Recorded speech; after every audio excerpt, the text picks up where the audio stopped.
Merci Incub'Alliance et à la SAD Paris-Saclay de m'avoir invité à témoigner sur une activité dans le domaine de l'agriculture. Donc, je vais m'attacher à mettre un peu de verdure dans notre bel après-midi, parce que je crois aussi que c'est un domaine qui est très très peu connu finalement. Le fait qu'il y ait de la technologie dans ce domaine agricole, et il faut quand même se rappeler que l'agriculture permet quand même de nourrir l'ensemble de la population humaine. Donc c'est une thématique importante et une thématique essentielle en termes d'activité industrielle en France et dans le monde entier. Deux mots sur mon parcours. Donc je suis ingénieur de l'ESPCI Paris Tech. Et d'ailleurs, je fais la relation avec des interventions de ce matin, puisque notre belle école est, je crois, bien représentée aujourd'hui. Mais au-delà de ça, j'ai créé la société avec un collègue du CNRS qui s'appelle Zoran Serovic, qui est, je pense, un des meilleurs spécialistes mondiaux de l'interaction entre la lumière et les plantes. Et donc nous avons créé ensemble cette société il y a 10 ans. Et pour reprendre des interventions précédentes, effectivement, je pense que la création de Force A est née de cette rencontre il y a donc maintenant un peu plus de 10 ans. Et donc avant de créer Force A, j'avais passé toute ma carrière antérieure dans des belles aventures industrielles, dans le groupe Thomson CSF et Thales maintenant, dans la création d'activités, des postes de direction technique et de direction générale. Et j'avais rejoint également la société Photonetics. Mais François-Xavier n'a pas montré la suite de la courbe dérivée où on montrait la belle croissance. Mais après, il y a une belle décroissance. Et j'ai eu la chance de vivre plutôt cette période-là. Mais au-delà de cette expérience, c'est à ce moment-là que ça m'a donné le virus de la création d'entreprise, parce que de fait, comme François-Xavier l'a expliqué, il y avait un esprit d'entreprise à l'intérieur de cette société tout à fait exceptionnel. Et donc, avec Zoran, nous avons créé Force A il y a 10 ans. Et comme je dis souvent, Zoran l'avait rêvé et Force A l'a fait. À savoir qu'effectivement, nous avons réussi à créer une nouvelle génération de capteurs de la végétation qui sont aujourd'hui utilisés dans le monde entier. Et ces capteurs nous permettent d'accéder à un marché du diagnostic en agriculture, qui est un marché encore en frémissement. Donc l'avenir est devant nous, mais pour apporter une vraie aide à la décision pour les agriculteurs. Donc c'est ceci que je vais essayer de vous montrer. Donc Force A, aujourd'hui, nous sommes organisés en deux grandes activités, qui sont deux grandes activités de business. À gauche de la planche, donc une activité de vente de capteurs de végétation qui utilise une technologie particulière de fluorescence des plantes, et j'y reviendrai plus en détail, puisque c'est là où nous faisons la relation avec la physique, qui est pour nous la biophotonique. Donc sur cette activité, c'est une activité de vente de hardware, de vente d'instruments, très internationale à 80%, au travers de réseaux de distribution. Et là, nous aidons les chercheurs à mieux faire leurs recherches dans le domaine des sciences du végétal sur des thématiques qui sont très très larges. L'autre activité qui est à droite est complètement différente en termes de modèle économique, puisque là, nous vendons de l'information de diagnostic, et là, nos clients sont les agriculteurs directement. Et ces ventes de diagnostic sont vendues sous forme de prestations de services. Donc on voit qu'à gauche, nous avons un modèle de vente de produits classique, et à droite, un modèle de vente de prestations de services de diagnostic utilisant les capteurs qui ont été développés par la société. Alors, dans ce domaine de vente de diagnostic, nous sommes là pour répondre à des besoins qui sont les besoins des agriculteurs, pour mieux maîtriser et augmenter leur rendement, donc la quantité et la qualité de leur récolte, tout en maîtrisant leurs risques, puisqu'on peut dire que c'est leur objectif, mais c'est même leur obsession. Si on sait qu'une maladie peut détruire la totalité d'un domaine et donc réduire à néant le travail d'une année entière. Donc nos diagnostics sont des vrais outils d'aide à la décision pour les aider à mieux gérer leurs exploitations et finalement toute la logistique de décision de leur process. Donc, dans ce domaine du diagnostic des plantes, nous travaillons avec un gros focus sur la vigne. Et c'est pour ça d'ailleurs que je n'ai pas dit que nous sommes localisés à Orsay. Notre siège est à Orsay, mais nous avons également une antenne à Bordeaux aujourd'hui, donc expliquée par notre activité dans le domaine de la vigne et du vin. Et aujourd'hui, dans le domaine des diagnostics pour la vigne, nous avons une offre complète qui couvre tout le cycle de croissance de la vigne, depuis la période hivernale jusqu'à la vendange. Donc si je démarre au printemps, donc on va être capable et je vous montrerai une vidéo montrant comment cela est réalisé. Donc nous caractérisons ce qu'on appelle la vigueur de la vigne pour aider le viticulteur à gérer ses opérations de fertilisation azotée, donc pour apporter la nutrition de sa plante. Ensuite, quand on arrive au moment de la vendange, là, nous réalisons des mesures sur le raisin, sur des critères de maturité pour l'aider à réaliser sa vendange en termes de vendange sélective en fonction des profils de vin qu'il va vouloir réaliser. Et dans la période hivernale qui démarre maintenant, nous sommes capables de faire des mesures sur les sarments pour l'aider à piloter sa taille et également les opérations d'enherbement. Donc on voit que ces outils d'aide à la décision sont dans le domaine à la fois de l'aide au pilotage de ce qu'on appelle les intrants, les engrais en sont un exemple.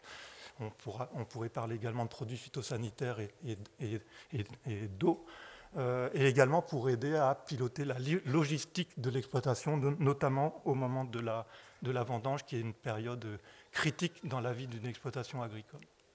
Donc là, vous avez une vidéo qui montre le type d'information que nous restituons à nos clients. Donc là, on va dans le Médoc, donc dans un domaine prestigieux du Médoc, où là, nous fournissons des cartes du domaine, c'est des cartes de maturité qui vont aider, que nous traitons, et que là, on voit un traitement sur 2 niveaux de maturité qui vont permettre au viticulteur de réaliser sa vendange de manière sélective, spatialement, en fonction des zones de maturité. Et on fait la même chose en allant en Californie, dans la Napa Valley, où là aussi nous réalisons donc des cartes de maturité à l'aide de nos capteurs qui sont restituées au travers d'une plateforme Internet pour visualiser ces zones de maturité, donc sur une échelle de couleurs. Donc là, on est vraiment dans l'opérationnel et l'aide à la décision dans la logistique de vendange pour le vigneron.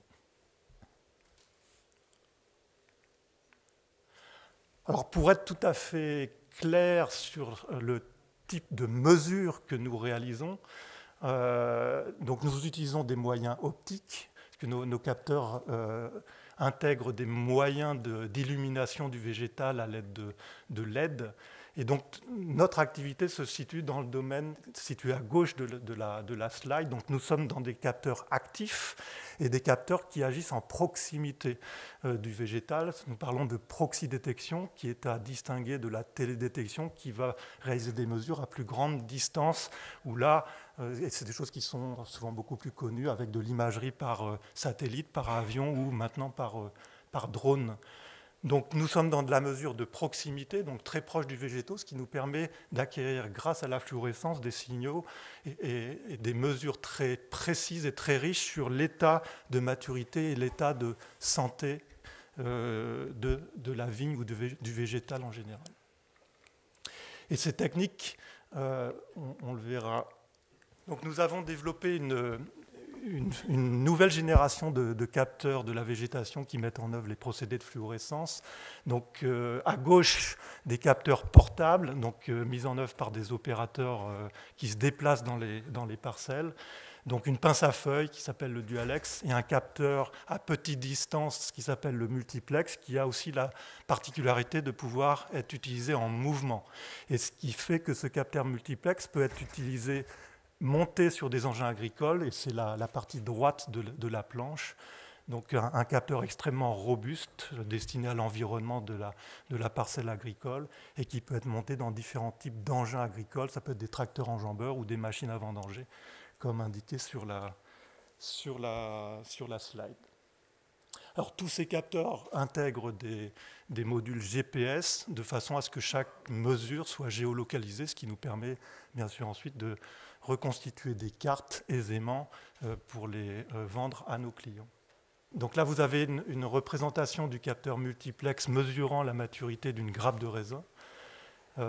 Donc le capteur émet séquentiellement des pulses en régime microsecondes, donc des durées d'impulsion microsecondes à une cadence de quelques dizaines de hertz, à plusieurs longueurs d'onde, pour éclairer la grappe de raisin qui va absorber ces différentes longueurs d'onde et qui va réémettre une lumière de fluorescence qui est analysée à plusieurs canaux. Et le traitement de cette information mesurée par le capteur nous permet de remonter à des valeurs quantitatives de la concentration de ces molécules spécifiques représentatives de la maturité des grappes de raisin. Donc nous sommes dans nos familles de capteurs, dans une famille instrumentale qui nous permet de faire une vraie métrologie de mesure au niveau du végétal pour accéder à des valeurs quantitatives et calibrées qui permettent de ce fait de réaliser de l'aide à la décision. Donc là, vous avez une vidéo de comment est opéré le capteur pour faire de la cartographie de maturité des raisins. Donc l'information est ensuite transférée sur une plateforme Internet qui nous permet de cartographier les parcelles et de restituer des bulletins à nos clients. Ici, c'est la pince du Alex qui réalise des mesures de statut azoté sur des feuilles de vigne. Ensuite, on passe à la mesure sur feuille avec le capteur embarqué, capteur multiplex embarqué sur un tracteur enjambeur.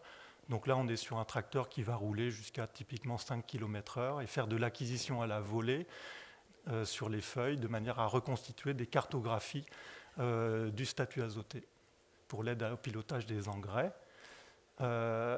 Ensuite, c'est le capteur de maturité de raisin monté dans des machines à vendanger du groupe New Holland, qui est le leader mondial de la machine à vendanger, avec de la mesure en temps réel et donc on the go sur les baies de raisin qui sont récoltées, un affichage automatique et en temps réel de la valeur de maturité sur le terminal de la machine. Et la même chose dans un contexte américain, dans la vallée centrale de Californie, donc avec de la cartographie de maturité des grappes de raisin, et nos clients étaient tellement contents qu'ils ont tiré un feu d'artifice.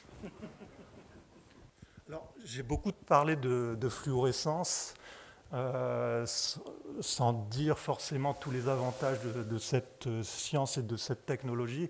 Vous savez que c'est une technologie qui est utilisée et connue depuis des dizaines d'années en laboratoire dans des domaines très très différents, puisque c'est une technique d'analyse extrêmement puissante du fait de sa sensibilité. Et finalement, Force A réussi à mettre en œuvre cette technologie de fluorescence qui, classiquement, est mise en œuvre dans des conditions contrôlées, dans des salles mises dans l'obscurité, ou en tout cas dans des capots permettant de maîtriser l'environnement lumineux. Donc nous avons réussi à amener cette technologie de fluorescence dans le champ et être en capacité de réaliser des mesures extrêmement précises dans un environnement lumineux qui peut être extrêmement intense. Et donc vous avez sur la droite de la planche des représentations en photo de la fluorescence d'une feuille illuminée sous ultraviolet. Donc je dis souvent que Force A voit la plante en rouge et en bleu, alors que souvent, en tout cas avec l'œil humain, on voit une feuille avec sa couleur verte. Mais cette métaphore montre en fait toute la richesse de l'information qui est délivrée par la technologie de fluorescence. Et parce que la fluorescence rouge est en fait nous permet d'accéder au contenu en chlorophylle. La fluorescence bleue nous permet d'accéder à d'autres constituants qui sont des vaccins des plantes qui sont induits lors de l'attaque de maladies. Et donc avec cette technologie, on accède à un très très grand nombre d'applications et tout le travail des développements de Force A pendant les premières années de notre création a été de développer ces applications autour des capteurs. Pour donner encore plus de détails, en fait, nos mesures nous permettent d'accéder directement à la mesure de constituants moléculaires présents à l'intérieur des feuilles ou des fruits. Vous en avez ici représenté quelques exemples. Donc la chlorophylle tout en haut. Et puis les 3 suivants sont des composés d'une grande famille qu'on appelle les polyphénols, qui sont beaucoup mis en exergue aujourd'hui parce que c'est des molécules qui rentrent dans les crèmes au niveau des cosmétiques, mais également quand on vous dit consommer un peu de vin rouge c'est bon pour la santé, c'est parce qu'il y a ce type de molécules. Donc nos capteurs sont capables de mesurer ces différents constituants qui sont chacun des indicateurs d'état de la plante. La chlorophylle, indicateur de bonne santé, couplés aux flavonols qui sont des indicateurs de stress qui nous permettent de définir des indices de statut azoté extrêmement robustes. Les anthocyanes qui sont les pigments colorés dans les baies de raisin rouge, indicateurs de maturité. Et les stilbènes ou de resveratrol qui sont des indicateurs de la présence de maladies au niveau des feuilles de vigne. Donc on voit que cette richesse d'informations nous permet d'accéder à un très très grand nombre d'informations dans notre domaine de marché. Donc cette information acquise par nos capteurs au niveau de nos parcelles clients sont ensuite remontées sur une plateforme Internet qui s'appelle FA Server. Toute l'information est traitée avec des algorithmes propriétaires et ensuite l'information est restituée aux clients sous forme de bulletins. Et d'ici quelques mois, nous aurons également une application smartphone qui permet de visualiser directement dans le champ les cartes qui ont été réalisées par les capteurs. Donc tout ça fait qu'aujourd'hui, au niveau de Force A, nous sommes au cœur d'une agriculture qui ne cesse d'évoluer. Alors on utilise aujourd'hui plusieurs termes pour la caractériser. On parle d'agriculture de précision, c'est-à-dire de bien utiliser l'hétérogénéité spatiale avec des techniques de gestion bien adaptées à ces hétérogénéités. On parle de smart agriculture en mauvais français, de big data pour l'agriculture et d'agriculture connectée, d'agriculture mesurée. Mais pour vous donner une idée, donc nous on a démarré il y a 10 ans, donc sans doute un peu tôt par rapport à l'émergence de ce marché, mais ce qui nous permet d'aujourd'hui d'être en mesure de proposer des solutions complètes à ce niveau-là. Et on voit un vrai frémissement de ce marché avec, par exemple, il y a 1 an, l'acquisition par Monsanto d'une grosse start-up américaine, Climate Corp, pour $1 milliard. Donc il y a un vrai engouement, mais qui correspond à des vrais besoins d'utilisation de la donnée dans le domaine agricole. Parce qu'il n'y a pas de secret. Pour bien décider, il faut être bien informé. Aujourd'hui, encore, souvent, c'est l'œil humain qui est utilisé, mais il n'y a rien de mieux que des informations objectives issues de capteurs pour compléter cette expérience de l'agriculteur. Et pour terminer, et pour faire le lien avec un certain nombre d'observations qui ont déjà été faites, par rapport à la vie de l'entreprise. Je dirais que la physique, pour nous, qui est de la biophotonique, c'est-à-dire, vous avez bien compris que nous sommes à l'intersection du monde du hardware, de la mesure, également du monde du vivant, puisque c'est le monde du végétal et de l'agronomie. Donc la physique est complètement essentielle, mais tout ça ne fonctionne que si le modèle économique est bien choisi, ou les modèles économiques. Vous avez vu que nous vivons avec 2 modèles économiques différents sur 2 types de clients différents. Donc là, on est dans l'exécution et la réalisation de l'action commerciale. Et donc, je rejoins ce que disait mon prédécesseur à ce niveau-là. Il faut absolument coupler l'excellence technologique avec l'excellence commerciale. On ne dira jamais assez également que l'équipe est importante. C'est même un sujet absolument clé. Force A est née d'une rencontre de 2 personnes, mais au-delà des 2 personnes, l'ensemble de l'équipe de l'entreprise est absolument importante. Et comme dans toute expérience d'entreprise, on a vécu au cours des 10 dernières années des hauts et des bas et qu'il faut être capable de vivre ensemble. Et je pense qu'on a plutôt bien réussi jusqu'à maintenant. Également, mais ce qui rejoint le premier point, c'est que là, il faut vraiment mettre au centre le client et donc la proposition de valeur pour le client. Et ceci requiert de développer des analyses approfondies pour bien vendre. Et puis, bon, la trésor, c'est important parce que finalement, c'est peut-être la première raison pour laquelle une entreprise s'arrête. Donc, c'est un paramètre à bien maîtriser comme le lait sur le feu, comme le chiffre d'affaires. La taille du marché est importante. Parce que quand on a des protos, comme disait François-Xavier, bon, on se demande pourquoi on n'arrive pas à le vendre, mais pour déployer un chiffre d'affaires important au niveau mondial, il faut non seulement des produits robustes, mais également des process de vente déployables, sans recommencer tout le process d'apprentissage dans chaque territoire. Et puis, pour terminer, beaucoup de bon sens. Je pense que c'est important et beaucoup de persévérance. Mais pour terminer, tout en gardant bien sûr beaucoup de joie dans la réalisation. Merci beaucoup.